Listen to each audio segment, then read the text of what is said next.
Hey, it's Dave in the shop, and I want to show you my take on an emergency battery box. Stay tuned, and I'll show you what I did.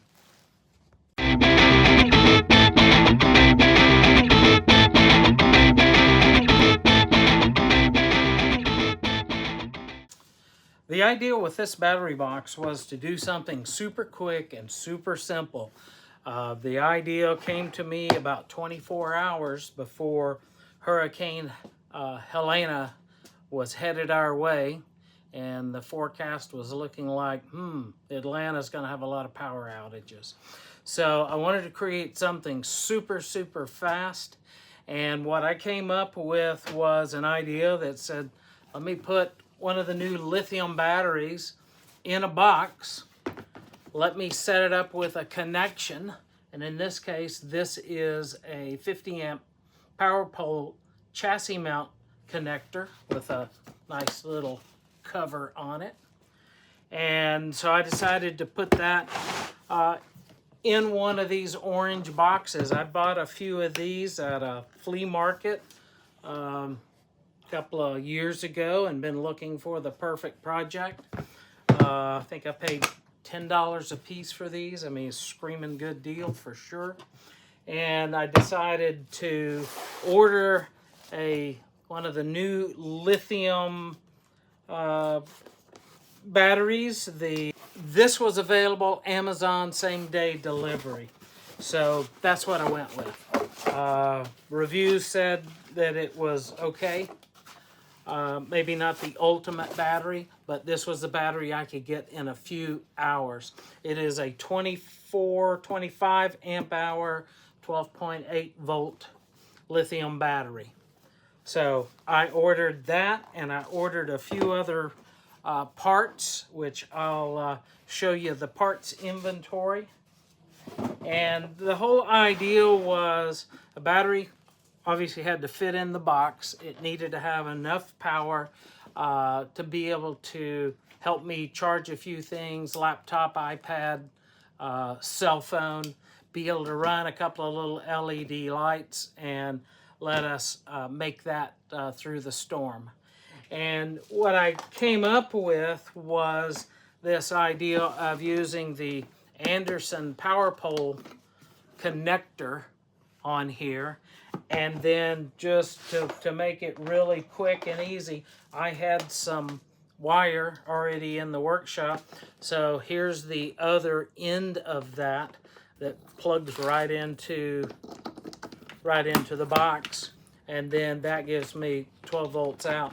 Now, I had this piece of wire with an Anderson 30 amp power pole connector already on it. So that made that super quick and easy. So all I had to do was solder the connector together here and put that Anderson power pole end on here. And let me prop this up just so you can see what I'm pointing at. There we go. Anderson power pole, 50 amp, plugs in super nicely. This little chassis mount, I just had to cut a little rectangular hole, and it has a nice little cover to help protect that connector. Inside, I went super simple on this.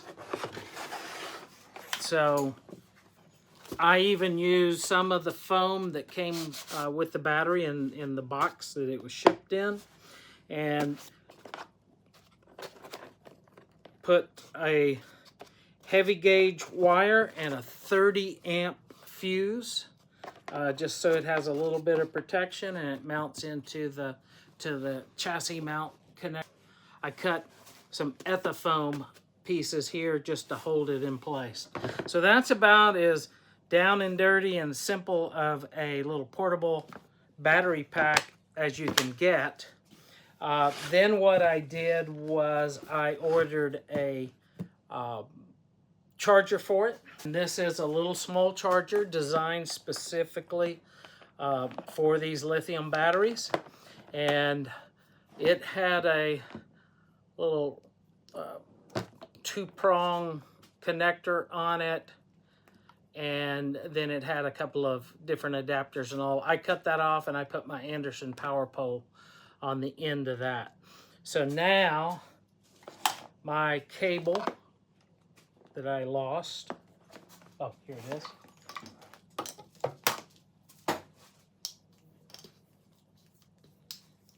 So now my little cable with an Anderson power pole, 30 amp and then the 50 amp, that will mate right up to my charger. And then I can plug that in, plug this into the wall, and I can charge this battery. So that kind of makes that a universal little piece.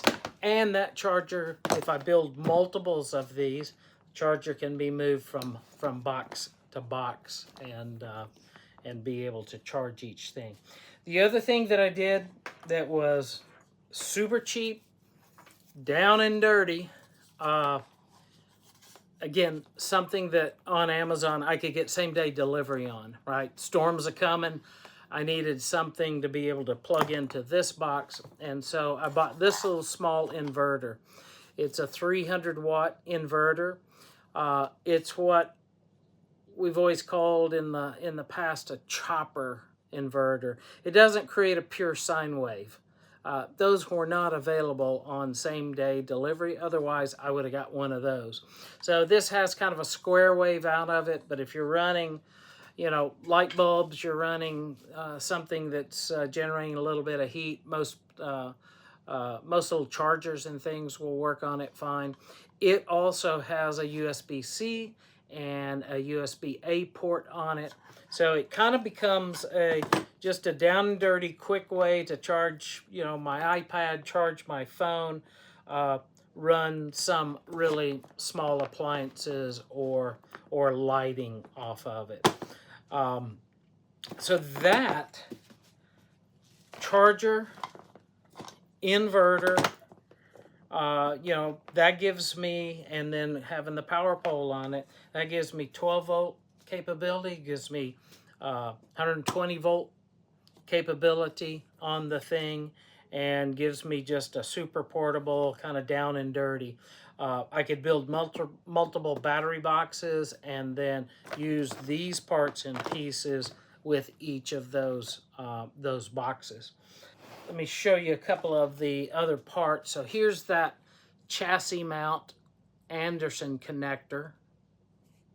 So it mounts on. It's got the little cover plate and all. So all you have to do is cut a little rectangular hole that slides in, and all of that screws in with 4 screws. And then you've got the little crimp-on or solder-on connectors that go with it. I happen to have some good heavy wire that was in my junk wire bin, and so I used that wire on it. You certainly could order wire on Amazon and get a heavy gauge wire. The other piece, let me go grab it. And again, not the optimal parts in this, but again, I could get same-day delivery, this fuse holder and a 30 amp fuse. So I've got that. That's what I used inside the box in case something shorts out. I got a little bit of protection for the battery and a little bit of fire protection for the project. So super simple, super easy. I'm now intrigued with all of this lithium battery technology and have been studying deeply on this, and I plan to do some other projects. So I may advance this box a little bit, thinking about building some other boxes, and I'm toying around with the idea. I've seen lots of videos on YouTube of people building these big giant boxes, lots of power, everything under the sun inside the one box.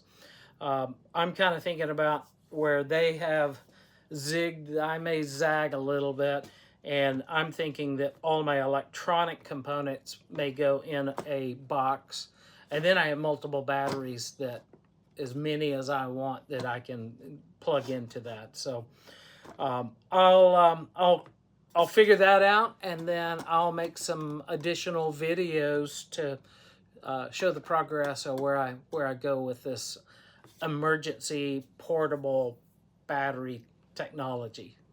So this is Dave in the shop.